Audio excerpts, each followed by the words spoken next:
In the busy town of Cassis, Christmas was always the happiest time of the year. Streets were filled with music, children ran around in new clothes, and the smell of roasted meat and fresh bread spread through every corner. For Amara, Christmas meant more than food or decorations. It meant family. It was the one day when everyone came together, sitting under the same roof, laughing, sharing stories, and giving gifts wrapped in shiny paper. She loved the way her cousins' eyes sparkled when they tore open their presents, and she dreamed of feeling that same joy herself. This year, Amara's heart carried a secret hope. She wished for something special, something that would make her feel seen. Maybe a book she could escape into, maybe a dress that would make her feel beautiful, or even just a small gift that showed she mattered. As she helped her mother set the table and watched the lights flicker on the Christmas tree, she imagined how wonderful it would feel to hold a gift in her hands with her name written on it. But deep inside, she also carried a little fear. Amara often felt invisible, as if her presence didn't shine as brightly as the others. Still, she smiled, believing Christmas magic would not forget her. She didn't know that this year would be unlike any other. The day she had waited for so eagerly was about to take a turn she never expected, changing her life forever. Grandma Nia's old house stood tall at the edge of Cassis, its wooden walls carrying years of laughter, tears, and family stories. On Christmas morning it came alive like never before. One by one, the relatives arrived, their voices filling the air before they even stepped inside. Aunties came with baskets full of steaming food, spiced rice, roasted chicken, fresh fruit, and sweet cakes that made the children's mouths water. Uncles carried drums and radios, ready to fill the evening with music and dance. Cousins rushed through the doorway, their shoes clicking against the floor, showing off their brand new clothes with pride. The house was loud, crowded, and full of energy. Children ran in circles, chasing each other around the garden, while the women laughed in the kitchen and the men gathered outside, their voices booming with jokes and stories. Everyone had something to show or something to say. The whole house smelled of love and celebration. Amara stood quietly in the middle of it all, her lips curved in a gentle smile. On the outside, she looked happy, clapping when her cousins twirled in their shiny dresses or admiring the toys they waved around. But deep inside, her heart felt small and heavy. She often felt invisible in these gatherings, as if her presence didn't make a difference. While the others laughed loudly, she spoke softly. While the cousins were praised for their looks, their clothes, or their achievements, Amara was barely noticed. She was always there, but somehow never seen. She tried not to let it bother her. She helped her aunties set the plates, carried water to the table, and even held the babies when her cousins got tired. She did everything with a quiet smile, though no one seemed to notice the effort. Once in a while, she caught someone's eyes, an uncle nodding briefly, or a cousin giving her a small smile, but it was nothing compared to the loud cheers and attention the others received. Still, Amara kept her heart soft. She told herself that maybe today would be different, that maybe someone would look at her and say, "Amara, you are special too." But as laughter echoed through the house and children shouted with joy, her name was never called. She was there, yet somehow forgotten in the middle of her own family's celebration. But what Amara didn't know was that someone had noticed her quietness, someone whose eyes missed nothing. Grandma Nia, sitting silently in her chair, watched every little moment. She saw the way Amara's smile didn't reach her eyes, the way her hands trembled just slightly as she carried plates, the way she stepped back so others could shine. In that noisy, crowded house where everyone else was too busy to notice, Grandma's heart was quietly storing away the truth. Something was about to happen that would change Amara's place in the family forever. The sun had started to set, and the glow of lanterns filled Grandma Nia's living room. After the feast, after the laughter and songs, it was finally the moment every child had been waiting for, the sharing of gifts. The excitement in the air was almost too much to hold. Children sat in a circle, their eyes wide, their hands already twitching in anticipation.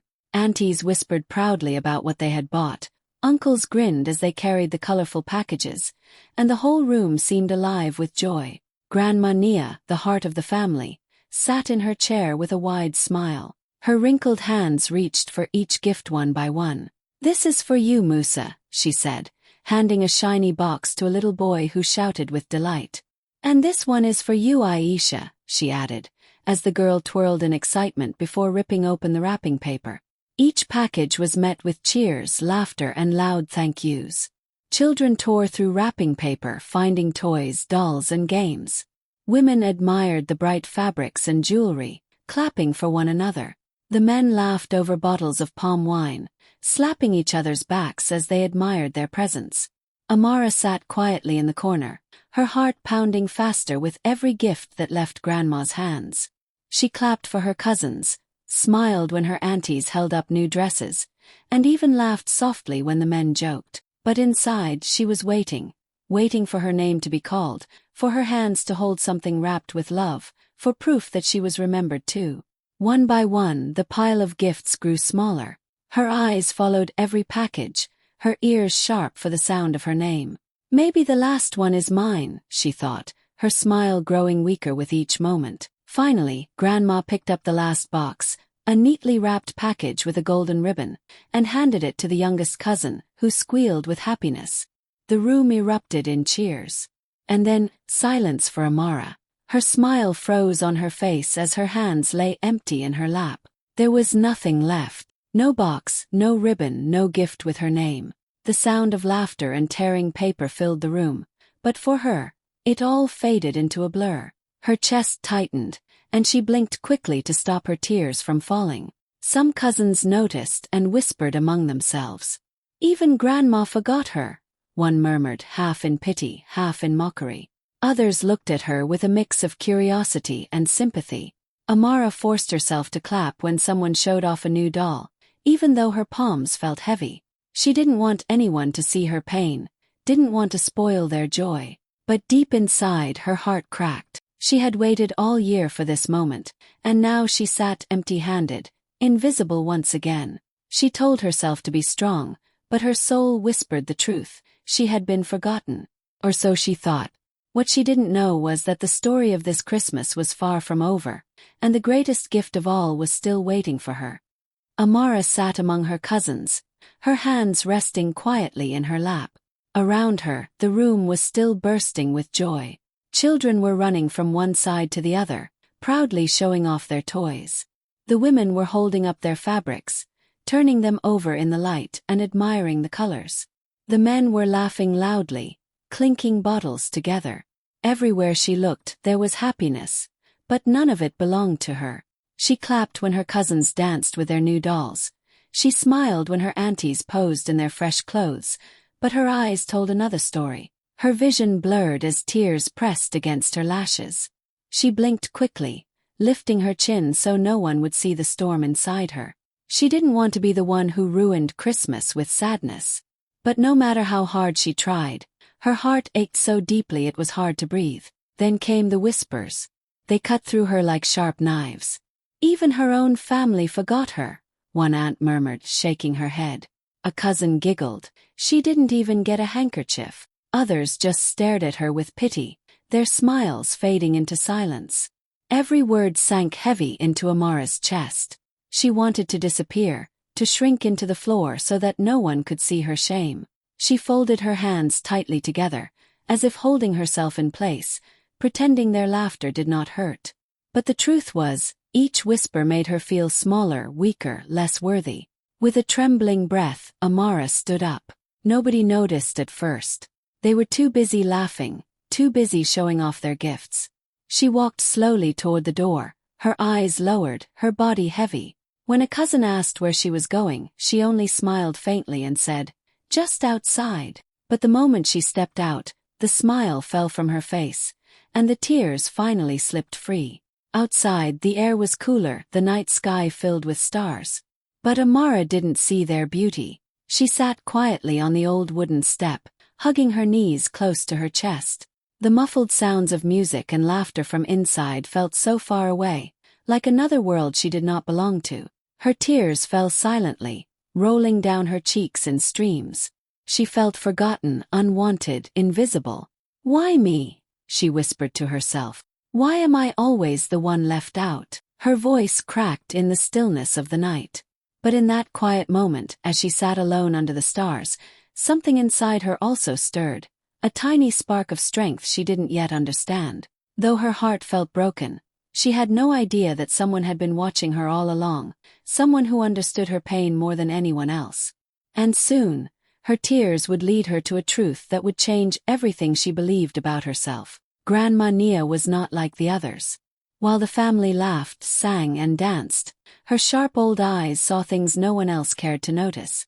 She sat in her chair, quiet and thoughtful, watching the children play with their toys and the women admire their gifts.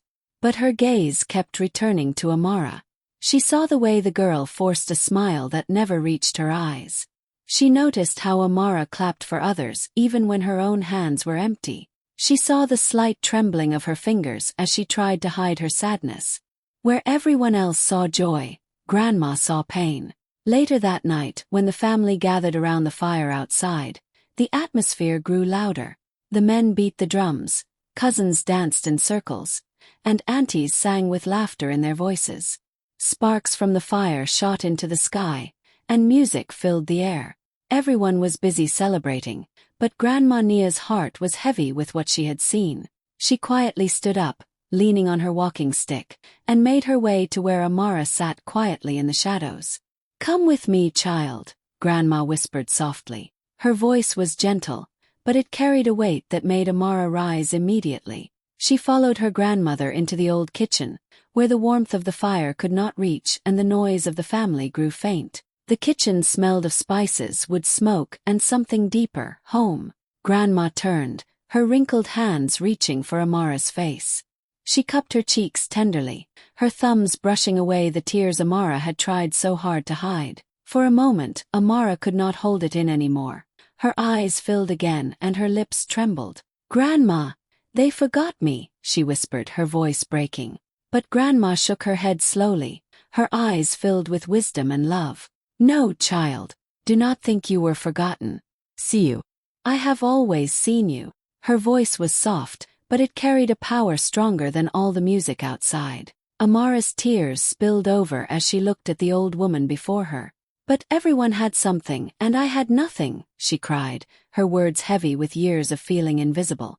Grandma held her tighter, her hands trembling with age but steady with love. "Listen to me, Amara," she said firmly. "What they received tonight will fade. Toys break, clothes tear, wine dries up. But you are meant for something far greater. I have been waiting for the right moment to tell you." Amara's breath caught in her chest. She looked at her grandmother, confused but hopeful. Her heart pounded with a new kind of anticipation, one that felt different from the longing for a wrapped gift. In that quiet kitchen, away from the noise of the celebration, Grandma's eyes shone with secrets, and her words carried a promise that Amara's life was about to change forever. Amara wiped her eyes as Grandma Nia reached into the deep pocket of her faded wrapper. Slowly, with hands that trembled from age but moved with purpose, she pulled out something small. Amara expected to see a necklace, maybe a small trinket wrapped in cloth, something ordinary. But instead, Grandma placed an old rusty key in her palm. Alongside it, she tucked in a folded letter, its paper yellowed and soft from years of being hidden. Amara looked down at the objects, her brows furrowed in confusion. "A key, Grandma? What does this mean?" Her voice was soft, trembling, as she ran her finger over the cold metal. Grandma's eyes twinkled, the way they always did when she was about to share something important. She leaned closer, her voice low but steady. "Child, while they laugh at toys, I give you something greater. This key is not for today but for tomorrow. It opens the future that belongs only to you." Amara blinked, her heart racing. She wanted to understand, but it felt too big, too heavy. "But why me, Grandma? Everyone else got gifts. Why give me this?" Grandma smiled sadly, brushing Amara's cheek with her wrinkled hand. "Because you are different. While others shout, you listen. While others grab, you give. You carry your pain quietly, but with dignity. That is why I chose you. This letter will explain what you must do. The key is to something far more precious than toys or clothes. It is the beginning of the life you are meant to live." Amara held the key tighter, her fingers trembling. She had dreamed of something simple, maybe a dress or a book, just something to feel remembered. But this This felt bigger than she could understand. She unfolded the letter carefully, though Grandma stopped her with a gentle hand. "Not now, child. Some truths are meant for the right time. Tonight, just know this. Your gift is not in their laughter, but in your destiny." From outside, the sound of drums and cheers grew louder. The family was still celebrating, unaware of the quiet miracle taking place in the kitchen. Amara glanced toward the door, then back at her grandmother.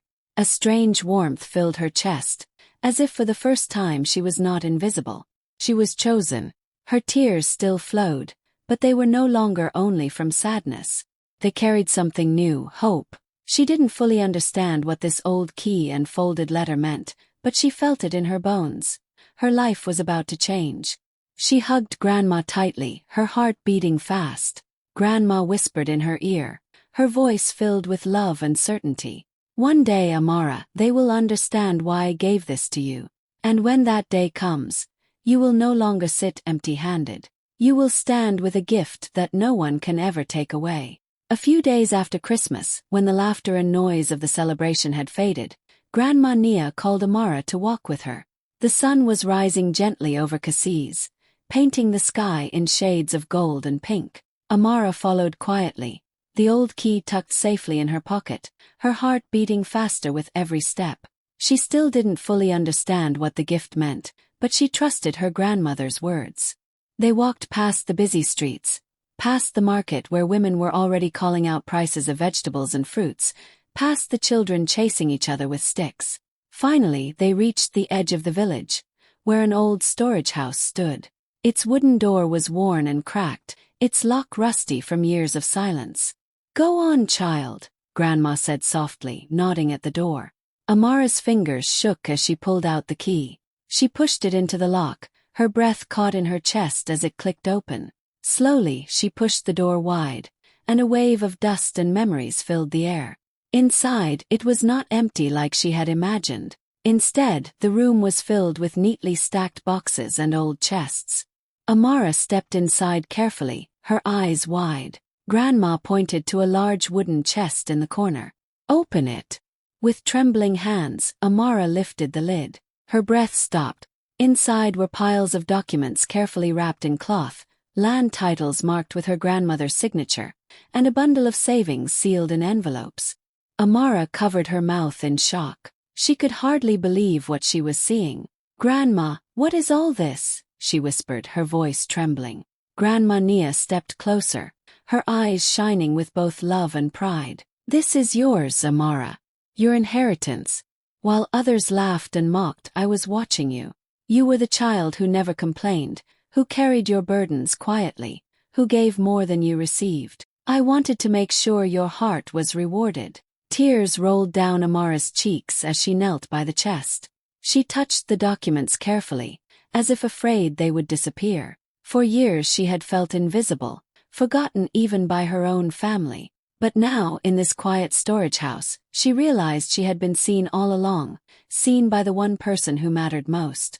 She turned to her grandmother, her voice breaking. "But Grandma, this is too much for me. Why me, and not the others?" Grandma held her shoulders firmly. "Because strength must be honored. Because patience must be rewarded. The others have gifts that will fade, but you will have a future. This land, this money, these papers, they are the key to your independence, your dignity, your voice." Amara hugged her grandmother tightly, sobbing into her chest. For the first time, she felt not like the forgotten child, but like the chosen one. In that small, dusty house, her world shifted forever. She was no longer empty-handed. She was holding a legacy. When the truth finally came out, the whole family was shaken. It happened a few days after Christmas, when Grandma Nia called everyone together in the courtyard. The sun was high, and the air was filled with the usual chatter of cousins and aunties. Nobody expected what was about to happen. Grandma stood slowly, her walking stick pressed firmly to the ground. Beside her was Amara, quiet but steady, holding a bundle of papers in her hands. At first, the family thought it was just another one of Grandma's talks about tradition or respect. But when she cleared her throat and said, "I have something to share with all of you," the courtyard grew silent. One by one, Grandma explained. She spoke of the storage house, of the key she had given Amara, of the savings and land titles hidden for years. She told them this was her decision, her gift, not of toys, not of food, but of a future. Every word seemed to echo louder than the drums that once filled the air on Christmas night. At first, the cousins laughed nervously, thinking it was some kind of joke. "Amara, the quiet one," one whispered. But when Grandma showed the papers and made it clear that Amara was the heir to her blessing, the mood shifted like a sudden storm. The same cousins who had mocked her days ago now stared at her with wide eyes, their laughter dying in their throats. The aunts who had pitied her, whispering that even her own family had forgotten her, now lowered their heads in shame. The uncles fell silent, no more jokes, no more loud voices. Amara stood in the middle of them all, her hands trembling slightly as she clutched the documents. For so long she had been the invisible one, the girl who sat quietly in the corner, clapping for others while her own hands were empty. But now, with her grandmother's choice revealed, she was no longer overlooked. She was chosen, not for toys that would break, not for clothes that would tear, but for something greater, a future that carried weight and power. She lifted her head, her back straighter than ever before. For the first time in her life, she stood tall without needing to pretend. The whispers around her turned from mockery to awe. Some cousins bit their lips in jealousy, others looked away, ashamed of how they had treated her. But none could deny it anymore. Amara had been chosen. Grandma placed a firm hand on her shoulder, her voice strong despite her age. "This is not about wealth, this is about strength. Amara has carried burdens in silence, and now she will carry this family's dignity forward." In that moment, Amara felt something she had never felt before. Power. Not the kind that crushes others, but the kind that comes from being seen, respected, and honored. Her presence, once invisible, was now undeniable. She was no longer the forgotten child. She was the one who had been chosen to lead. The family gathered again in Grandma Nia's courtyard, this time not for music or feasting, but for words that would be remembered forever. The air was heavy with tension. Cousins sat quietly, their laughter gone. Aunties kept their eyes low, while the uncles shifted uneasily, waiting for Grandma to speak. In the center stood Amara, holding the inheritance that had shaken them all. Grandma leaned on her stick, her frail body steady with wisdom. She looked around slowly, her sharp eyes meeting each face. The silence was so deep that even the chirping of the birds outside sounded loud. Then, in her calm but powerful voice, she began. "Gifts fade," she said, her voice carrying across the courtyard. "The toys you play with today will break tomorrow. Clothes tear, and food disappears after one meal. Even money vanishes as quickly as it comes. But character," she paused, letting the words sink into every heart, "character stays." No one moved, no one spoke. They knew she was not simply talking about gifts. She was talking about them, about the way they had treated Amara, about the pride and selfishness they often showed. Grandma turned to Amara, her hand resting gently on her shoulder. "This child," she continued, "has shown the strength none of you ever did. While others demanded attention, she stayed silent. While others mocked, she endured. She gave her heart without asking for anything in return. And that is why she inherits my blessing." Gasps filled the air, but no one dared to argue. Some cousins shifted uncomfortably, remembering their cruel laughter. Aunties pressed their lips together, ashamed of their whispers. Even the uncles, usually loud with opinions, kept their heads bowed. For the first time, they all saw Amara clearly, not as the forgotten girl, but as the one who had carried herself with dignity when no one else did. Amara's eyes filled with tears, but this time they were not from sadness. They were from a deep, overwhelming mix of gratitude and pride. She looked at her grandmother, her heart swelling with love. She had been invisible for so long, but now she stood in the light, not because of wealth, but because of who she was inside. Grandma's words echoed like a song of truth. "Remember this.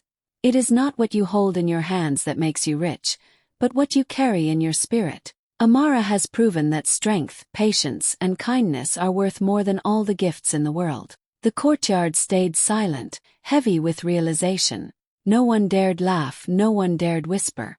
Instead, their eyes turned to Amara with a new kind of respect. In that moment, a lesson was planted deep in their hearts, a lesson they would carry for years to come. And Amara, once the forgotten child, became the living reminder that true blessings are not wrapped in shiny paper, but in character that never fades. With time, Amara's life became something far greater than she had ever imagined. She did not waste the inheritance Grandma Nia gave her.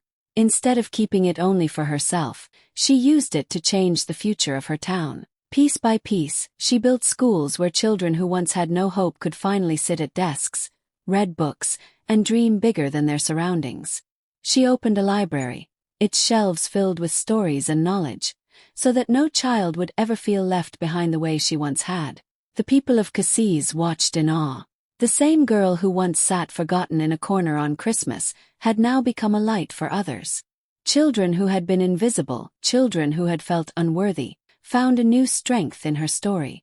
They whispered it to one another every Christmas. She was the girl who got no gift, until her grandmother gave her everything.